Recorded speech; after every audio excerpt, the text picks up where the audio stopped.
Rav Eric Belaïch, bonjour, Boker Tov. Boker Tov. Merci d'être venu ce matin sur Studio Kalita pour nous parler, on va dire, de ce qui est un véritable événement, de véritable festivité de cette fameuse Seudat Yitro. Alors, nous enregistrons cette émission, on va le dire, on va pas le cacher, à la veille de Shabbat, c'est-à-dire jeudi, mais ce soir, donc pour vous, c'est la fête. C'est la grande fête avant le Shabbat de la Parashat Yitro, des Aseret Adibrot. Alors, on va vous demander tout d'abord, en tant que fondateur, président, guide spirituel de cette célèbre communauté Ohavet Tzion de Jérusalem, de Mekor Chaim, les origines de ce minhag, de cette fête des garçons. La fête des garçons, la Seudat Yitro, très très très prisée et très respectée par les communautés tunisiennes, mais j'ajoute, pas uniquement tunisiennes, il y avait beaucoup de communautés en Algérie, notamment Bonn, Constantine, Gardaïa, etc. J'ai même retrouvé dans un écrit des communautés en Roumanie. Allez savoir pourquoi. Alors, en quoi consiste? Quelle est d'abord la raison? Quelles sont les origines? Voilà, les origines. Alors, j'ai relu un texte encore hier et d'après les calculs que j'ai pu faire, il s'agit d'une Seudat Odaya. En vérité, c'est une Seudat de remerciement à Kadosh Baruch Hu, principalement pour une épidémie. Une épidémie. C'est l'actualité. C'est l'actualité, absolument. C'était pas le coronavirus à l'époque. C'est d'après ce que j'ai pu comprendre des textes, probablement la diphtérie, le croup, ce qu'on appelait le croup. Les gens mouraient, étouffés, etc. Dieu préserve. Et donc c'est arrivé en 1785. 1785, une épidémie. Où ça ? En Tunisie. En Tunisie même. En Tunisie, et beaucoup de garçons mouraient. Alors, je ne pourrais pas vous expliquer en tant que médecin pourquoi ça touchait que les garçons. C'est une maladie bactérienne. Je vois pas pourquoi ça toucherait plus les garçons que les filles. En tout cas, l'histoire rapporte que c'était les garçons surtout qui mouraient. Et donc uniquement dans la communauté juive à l'époque. Ah non, ça je ne sais pas.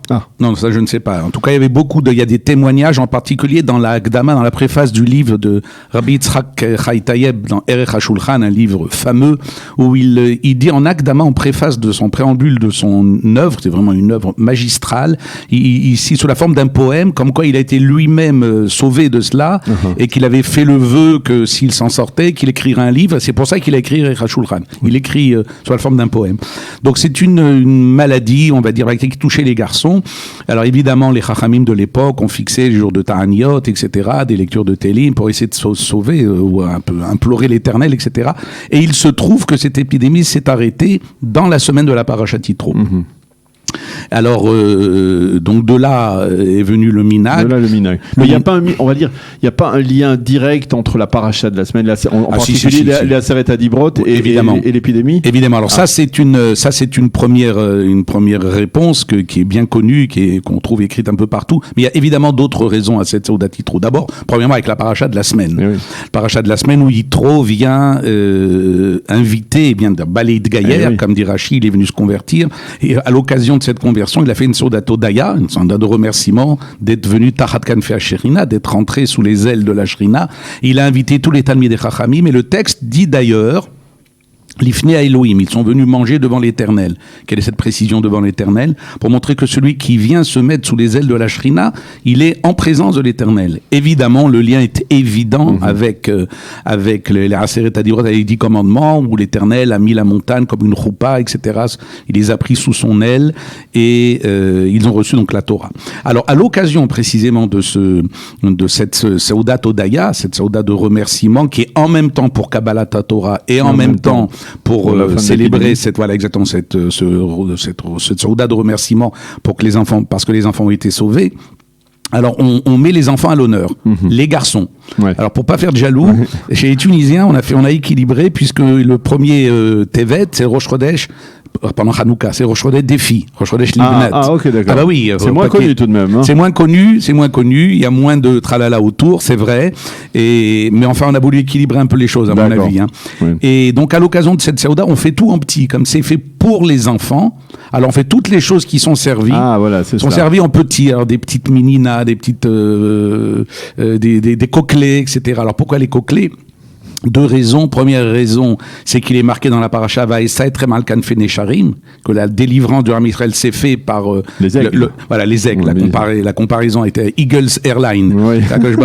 Voilà, a ramené les enfants d'Israël par des miracles et il a comparé ça aux aigles. Et la deuxième chose, c'est que la Gemara rapporte dans plusieurs endroits que les enfants qui sont atteints d'une certaine maladie, alors là-bas ça serait plutôt un ictère, plutôt une jaunisse, etc. Oui. On mettait des oiseaux sur le ventre, c'est rapporté dans plusieurs endroits ça. Donc d'où l'idée du coquelet, etc. Alors tout, en fait, ce sont les enfants, les garçons qui sont mis à l'honneur.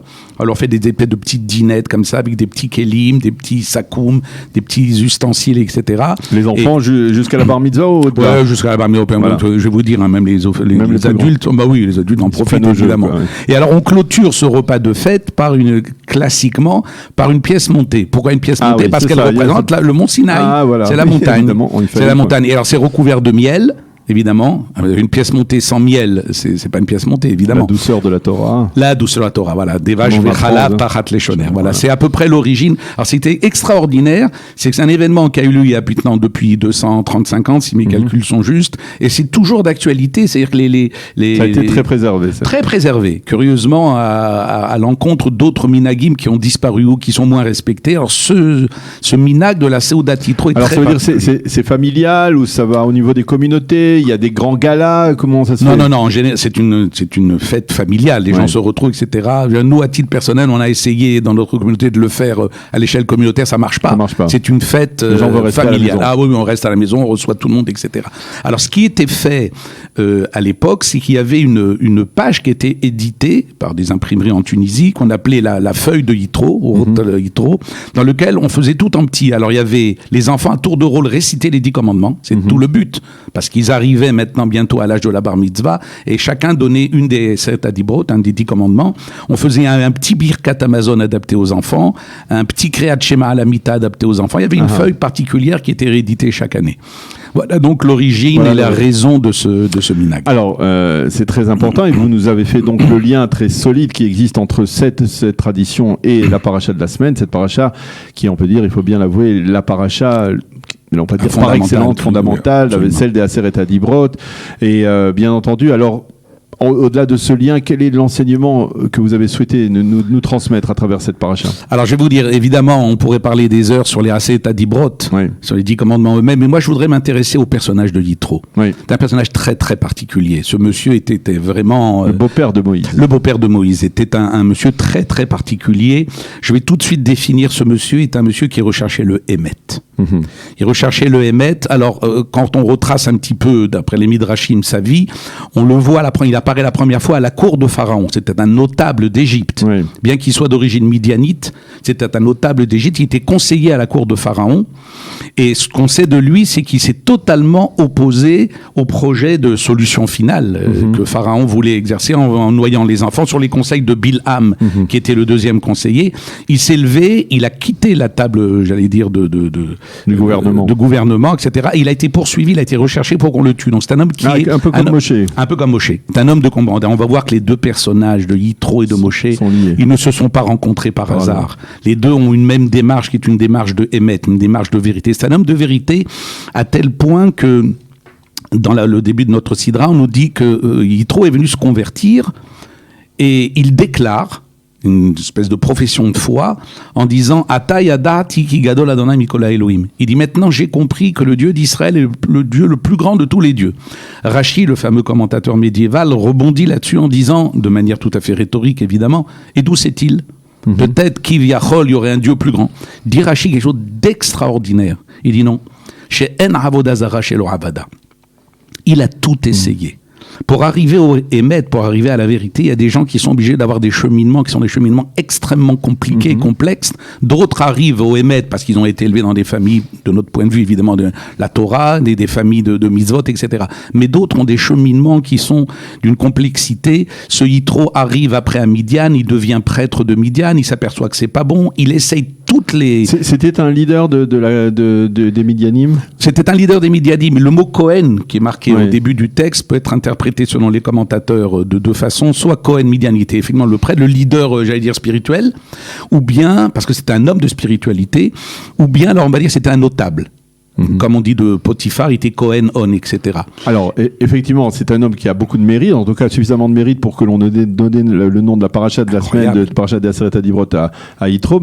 Mais puisque déjà on parle de sa personnalité, on va le retrouver, Yitro, dans l'histoire, dans les pérégrinations du Ham Israël. Absolument. Et en particulier, finalement, on a le sentiment, si on va bien plus loin, après les 40 ans, on voit que finalement... C'est dans la deuxième année où Moshe lui propose de les accompagner. Voilà. C'est à ça que vous faites référence. Oui, je fais référence par exemple à la débauche des Midianites c'est-à-dire après l'affaire de Pinchas, quoi.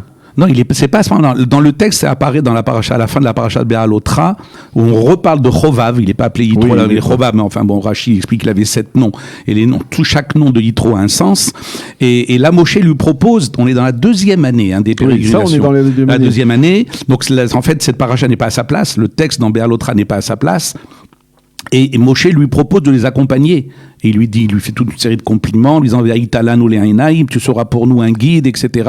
Oui, c'est un conseiller, on va dire même politique et juridique. Il est à l'origine du système pyramidal, système judiciaire en Israël pyramidal. C'est lui qui a inventé ça. C'est Yitro. Moshe n'y avait pas pensé. C'est lui qui a suggéré cette idée. Et il a dit à Moshe, suggère cette idée à l'Éternel. S'il accepte, c'est bon pour toi. S'il n'accepte pas, que tu prennes sur toi toute la charge du justiciable en Israël, c'est une catastrophe. Nabol Tibol, tu n'y arriveras pas. Alors, Moshe lui propose ça, et encore une fois, dans un souci de vérité, Yitro lui dit non. Il dit, le peuple d'Israël a son leader, c'est toi, leader charismatique, Moshe. Quant à moi, ma tribu, ils sont encore dans l'ignorance. Je ne vais pas je vais retourner, Vayelechlo el Arzo, Rachid dans la Sidra de la semaine, El Mishparto, El Shifto, il est allé vers sa tribu, vers sa famille, pour les convaincre également de la véracité de la Torah.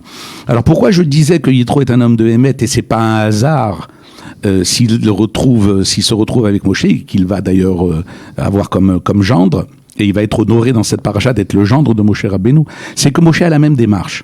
Moshe est un homme de vérité. Il est à la cour du pharaon, il ne supporte pas cette idée d'un Égyptien qui frappe cette injustice, il frappe un esclave pour lui prendre sa femme, donc il tue.